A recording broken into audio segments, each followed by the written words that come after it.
સુરતના વરાછા વિસ્તારમાં થયેલ લાખોની ચોરીનો ભેદ ઉકેલાયો। વરાછા હાઉસિંગ સોસાયટીમાં રોકડા રૂપિયા અને સોનાના દાગીનાની ચોરી થઈ હતી। 72 તોલા સોનું અને 4.50 લાખ રૂપિયાના રોકડ ચોરી થઈ હતી। વરાછા પોલીસે ગણતરીના દિવસોમાં આરોપીને પકડી પાડ્યો છે। સ્ટોરી રિપોર્ટ બાય સુરતથી સતીશ કુંભાણી સાથે કેમેરામેન ચિરાગ રાજકોર। સુરત શહેરના વરાછા પોલીસ સ્ટેશન વિસ્તારમાં જૂની બોમ્બે હાઉસિંગ માર્કેટમાં આવેલ એક ફ્લેટમાં ગુજરાત હાઉસિંગ બોર્ડમાં 3 તારીખે સાંજે 7 થી 9 વાગ્યા દરમિયાન ગરફોડ ચોરી થવા અંગેની ફરિયાદ વરાછા પોલીસ સ્ટેશનમાં નોંધાયેલ હતી।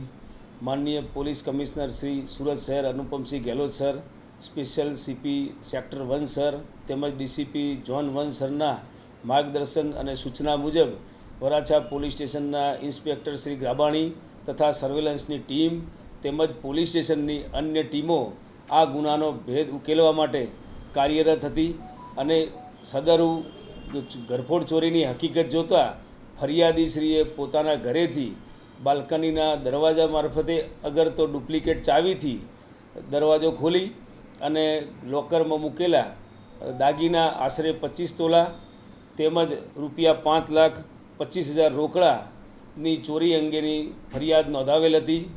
વરાછા પોલીસ સ્ટેશનની ટીમે હ્યુમન ઇન્ટેલિજન્સ તેમજ ટેકનિકલ ઇન્ટેલિજન્સના આધારે આ ગુનાનો ભેદ ઉકેલી કાઢેલ છે અને આ ગુનાના કામે ગરફોડ ચોરી કરનાર ઈસમ રમેશ હીરાલાલ જૈન નાઓને ધરપકડ કરેલ છે અને મજકૂર આરોપીએ ફરિયાદીના ઘરેથી ડુપ્લિકેટ ચાવી બનાવી અને રૂપિયા 4,50,000 રોકડા તેમજ 259 ગ્રામ સોનાના દાગીના જેની કિંમત 15,53,760 તેમજ તેને આ ગરફોડ ચોરીમાં ગુનામાં વાપરેલ એક્ટિવા તેમજ મોબાઈલ આમ તમામ મુદ્દામાલ વરાછા પોલીસે હસ્તગત કરેલ છે।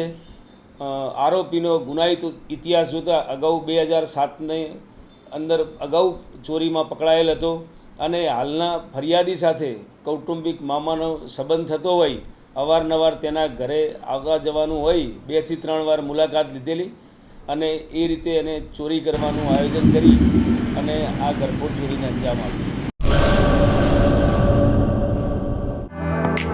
Rajshree one stop shoes shop family footwear showroom વિશ્વ વિખ્યાત દરેક બ્રાન્ડના ફૂટવેરની વિશાળ રેન્જ હાજર સ્ટોકમાં। Children footwear, ladies footwear, gents ફૂટવેરમાં અવનવી લેટેસ્ટ વેરાયટીઓ। આપના પોતાના શોરૂમ ડાયમંડ પ્લાઝા વ્હાઇટ બિલ્ડિંગની સામે, સુહાગ રિંગ રોડ, ભુજ 9909951092।